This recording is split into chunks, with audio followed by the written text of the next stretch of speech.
Ça fait 2 mois exactement jour pour jour que j'ai lancé ce nouveau business. À ma grande surprise, je me suis fait dès le premier mois 30 000 € de bénéfices nets. C'est quoi ce nouveau business? Le drop servicing. Sérieusement, je ne m'imaginais pas faire autant dès mon premier mois. Dans cette vidéo, je vais te dire comment j'ai pu atteindre ce montant grâce à ce nouveau business. Mais premièrement, c'est quoi le drop servicing? En gros, le drop servicing est un peu comme le drop shipping. La différence est, dans le drop servicing, ici, il s'agit des services et le drop shipping, il s'agit des produits. Mais le drop servicing a beaucoup d'avantages contrairement au drop shipping. Premier avantage, c'est que tu n'as pas besoin d'argent pour commencer le drop servicing. Juste après cette vidéo, tu peux te lancer au drop servicing. Deuxième avantage, tu n'as pas besoin d'avoir le skill. Parce qu'il faut comprendre que le drop servicing, c'est un business où tu vas employer d'autres personnes pour faire, par exemple, d'autres tâches à ta place. C'est-à-dire, imaginons par exemple que quelqu'un vient te voir, il te dit non, Eric, j'aimerais que tu me crées un site internet. Eric, j'aimerais que tu me crées une application. Tu dis à la personne, ok, bon, voilà, le prix c'est telle somme, c'est tel montant. Et toi, qu'est-ce que tu vas partir faire? Tu vas partir chercher une personne qui est compétente en ce domaine-là. Donc la personne là va te faire par exemple le site ou bien l'application, il t'envoie et tu renvoies à la personne en question. C'est un peu comme un business, comme on dit toujours, où tu vas jouer 10.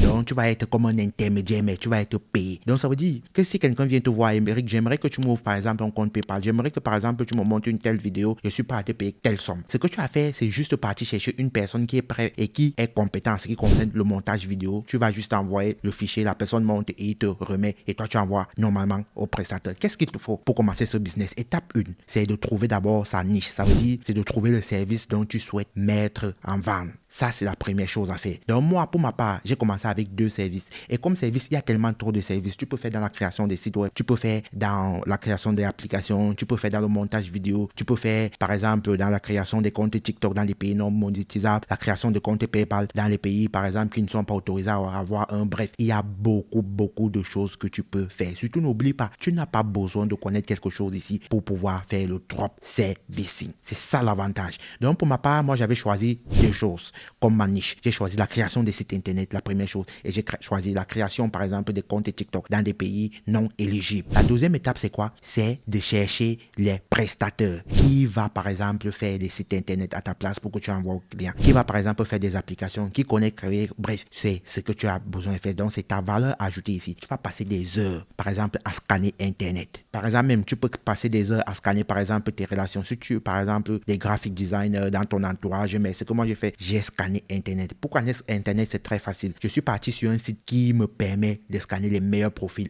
Upwork. Qu'est-ce que j'ai fait quand je suis arrivé sur Upwork? J'ai mis là, par exemple, une annonce disant que je cherche un développeur web. Par exemple, je cherche une personne qui sait créer des sites internet. Et en un temps record, j'ai eu près de 120 demandes. Lorsque j'ai pris ça, j'ai fait quoi? J'ai fait un deuxième volet. Donc, j'ai fait un deuxième triage, deuxième entonnoir. J'ai cherché des développeurs, par exemple, des pays comme l'Europe du Nord, par exemple, l'Europe de l'Est. Je suis parti encore des pays comme l'Inde, les Pakistanais, parce que ce sont des personnes qui sont très bons lorsqu'on parle de codage. Et ce sont des personnes qui sont très efficaces et ils font ça à un prix très moins cher. Donc sur Upwork, c'est ça que j'ai utilisé comme filtre. Donc j'ai cherché des développeurs d'Inde, des développeurs de Pakistanais, des Bangladesh, de l'Europe de l'Est, des Ukrainiens, des Serbes, etc. pour mon business. La troisième étape, c'est quoi? C'est la structuration de l'offre. Donc une fois que j'ai cherché des développeurs, j'ai pris par exemple là une annonce. J'ai pris, après avoir scanné réellement tout le profil, je me suis tombé sur un Pakistanais qui avait une très belle offre.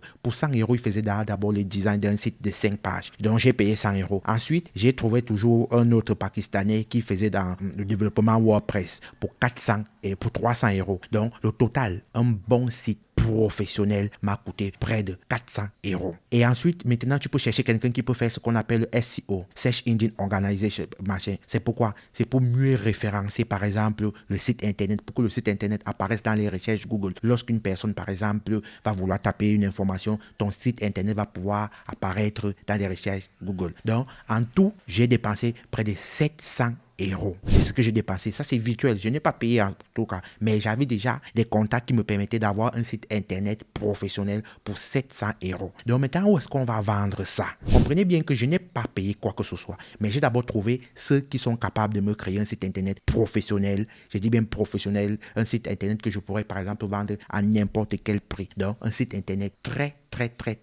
qualitatif. Donc, lorsque j'ai trouvé, par exemple, mes prestataires, ceux-là qui seront prêts à faire, par exemple, le service dont je vais les rapporter, il fallait maintenant que je structurise, par exemple, le prix. Qu'est-ce que ça veut dire? Ça veut dire concrètement que j'ai vu toutes les dépenses que je peux faire, par exemple, pour avoir un site professionnel qui me revient à près de 600 euros. Maintenant, je me suis dit, bon, pour avoir une marge, par exemple, de 80%, j'ai commencé à vendre des sites Internet à 1000 euros. Donc, chaque site Internet, je vendais à 1000 euros. Où vendre donc ces sites Internet-là? Bingo, Fiverr. Sérieusement, si vous arrivez sur Fiverr, lorsque vous faites les recherches, mon profil est parmi les top ventes. Le profil que j'ai créé en ce qui concerne la vente des sites Internet, la création des sites Internet. C'est parmi les top ventes. Je dis bien les top ventes. Fiverr, c'est quoi? C'est une marketplace. Beaucoup de gens viennent dans Fiverr chercher des choses, acheter. Des gens viennent pour des services, etc. Donc, Fiverr est l'endroit réellement qu'il faut aller lorsque tu souhaites, par exemple, vendre un service ou bien tu souhaites, par exemple, prendre quelqu'un pour un service. Donc, je suis allé sur Fiverr, j'ai créé un très bon profil avec des très bons messages, c'est-à-dire des retours, etc., etc., etc., etc. C'est-à-dire, j'ai eu à commander cette personne